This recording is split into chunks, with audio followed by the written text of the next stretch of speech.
Okay, in this video we're going to look at domain and range a bit. I kind of have some problems laid out.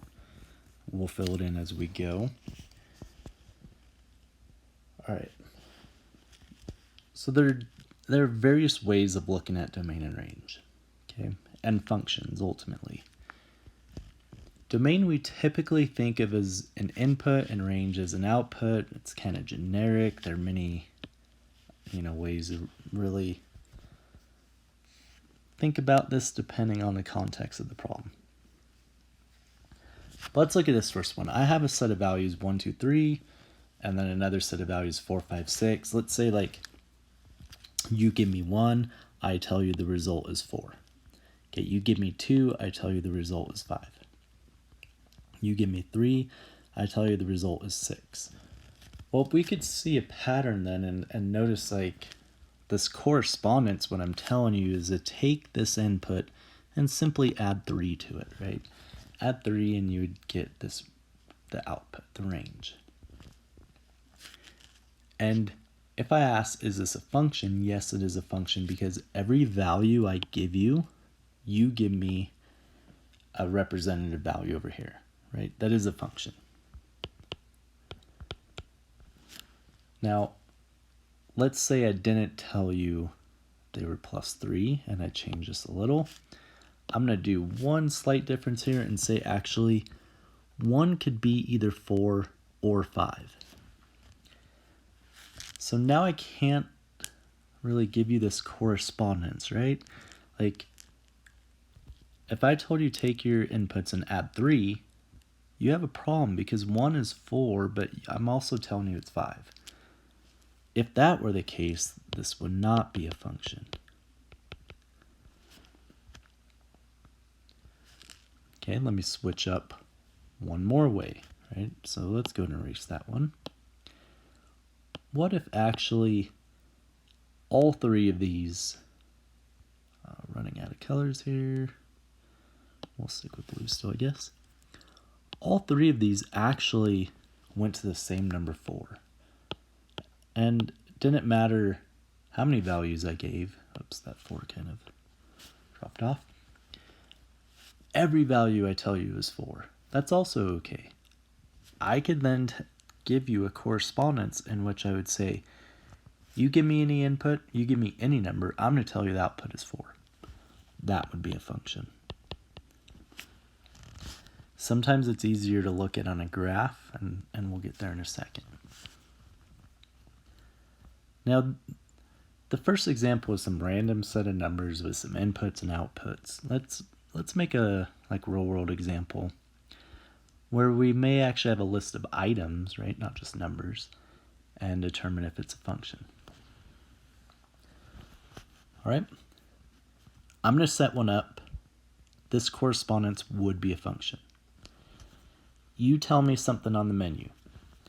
Okay, Big Mac. I tell you a price. I don't know the price, so I'm going to make it up. Okay, a Quarter Pounder. I tell you the price. Again, I rarely eat at McDonald's. I really don't know. I think they have a $1 menu, right? Small fries. $1. Any menu item you tell me is going to have one price, right? Unless maybe someone had a coupon or something, but let's just not think of these crazy what ifs. If I went and ordered a Big Mac and paid $2.99 and my buddy goes in right after, orders a Big Mac, and he has to pay $3.99, right? That doesn't make sense. That would not be a function. You give me an item, I tell you the price. If the person working behind the counter puts in this item and it tells them 2 different prices, which one should they charge, right? Something's broken. That is not a function if that were to happen. But it doesn't. The correspondence with a menu item to the price is a function. However, if I reverse this, I'm walking into McDonald's. We'll pretend there's no tax for simplicity. I only have $1. Okay. Or, you walk in with me, you have $5, and then we got our rich friend over here that likes to really eat at McDonald's. Whatever. He has 20.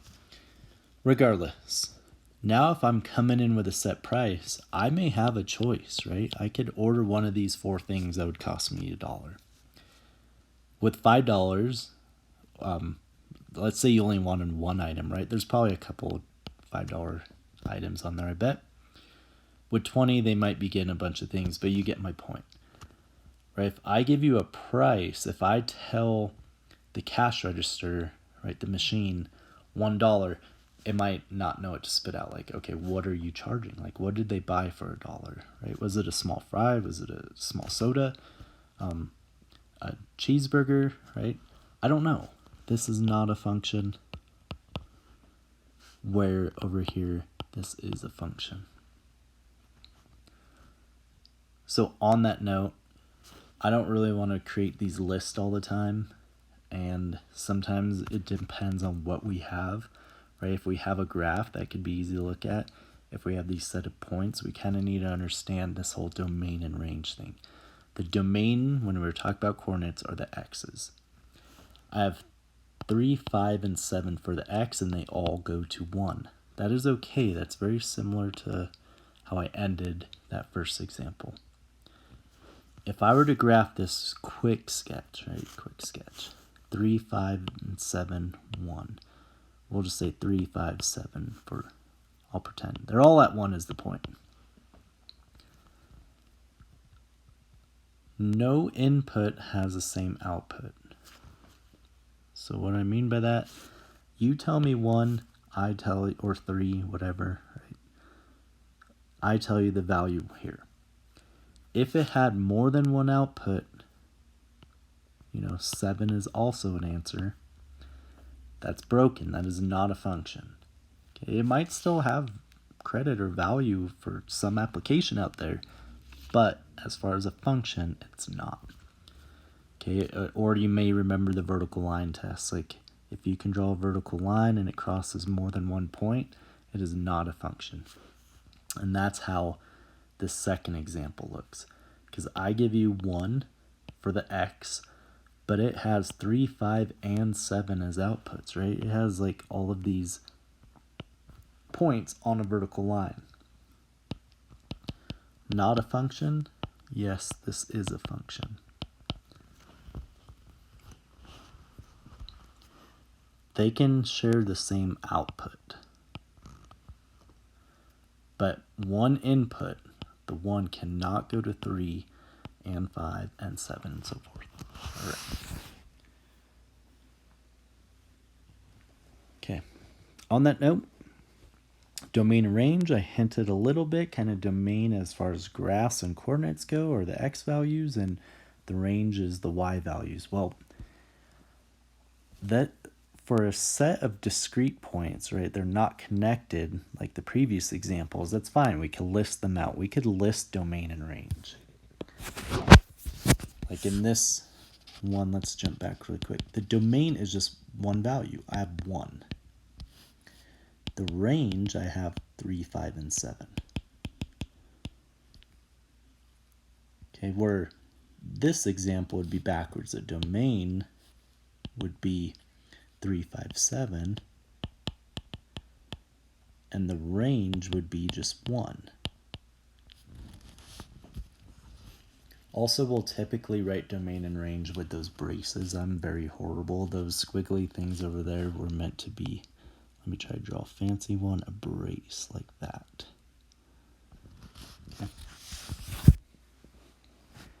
All right, so the domain, that's one way of writing it. When it's a collection of points, we could write it like that. All the x values. Notice though this is continuous, right? Like it's connected. All of these points are part of the domain. So the furthest left it is going is back at -2, and it goes up to 1. Another way of writing this is using interval notation. It goes from -2 to 1 for the x's, right? And I use brackets to show that those points are included. Okay, if they were not included, they may have an open hole like that. And then we'd use a parenthesis. Okay, so anything included, we use brackets. Anything not included, parentheses. Most common is that interval notation, but we could also say like this. X is between -2 and 1, including -2 and 1 because I have the line underneath the less than sign. But then we usually use set notation, which I think is redundant. So use braces around it. You give the variable, then you have this bar, which means such that. So X is such that it's between -2 and 1. Okay, I don't like that way. Interval notation is a little quicker. All right, range. The range, notice it's the y value. It's going from -1 up to 4. Even though it goes up and then back down, it doesn't matter. We need to list all of the values for the range. So it goes from -1 and it includes -1 up to 4 and it includes 4. Okay, that is how we write domain and range when we have a continuous function. It's connected. Okay. Looking at the next graph, domain. Well, this arrow on the left and right means it's shooting forever left and up and forever right and up. So the X value, because it's going left forever and right forever, what we say is it's from -infinity to infinity. Never put brackets around the infinities because it's not a terminal number, like it doesn't end there. For instance, if I said to add 1 to infinity, you're still at infinity. Okay, it just goes forever. We use parentheses. The range, it goes up forever, right? But it stops down here at -3. So the lowest value for the y is -3, including -3 because it's a solid dot. Goes forever to infinity, parentheses. All right, that's another way of looking at domain and range. Having graphs. It's convenient if it's given, but you'll see in these last 3 examples, I don't have a graph, and I really don't want to graph each of those either. Maybe if you had a graphing calculator, fine, but sometimes even then, it's hard to tell. And many graphing calculators won't do this hollow point that I was referring to. So all I'm asking in these, which is more common, is domain. Okay, find the domain for these. Here's what you do. Best way to think about it is like, look at it. Are there any restrictions? Is there any number I put in for X here and it'd be like, ooh, there's an error, right? Like, I can't do that. How do you do that? And for an absolute value, the answer is no, there's nothing. In fact, the graph that we ended with above is an absolute value function. So because there are no restrictions in this one, the domain then is just -infinity to infinity, okay? It's all real numbers.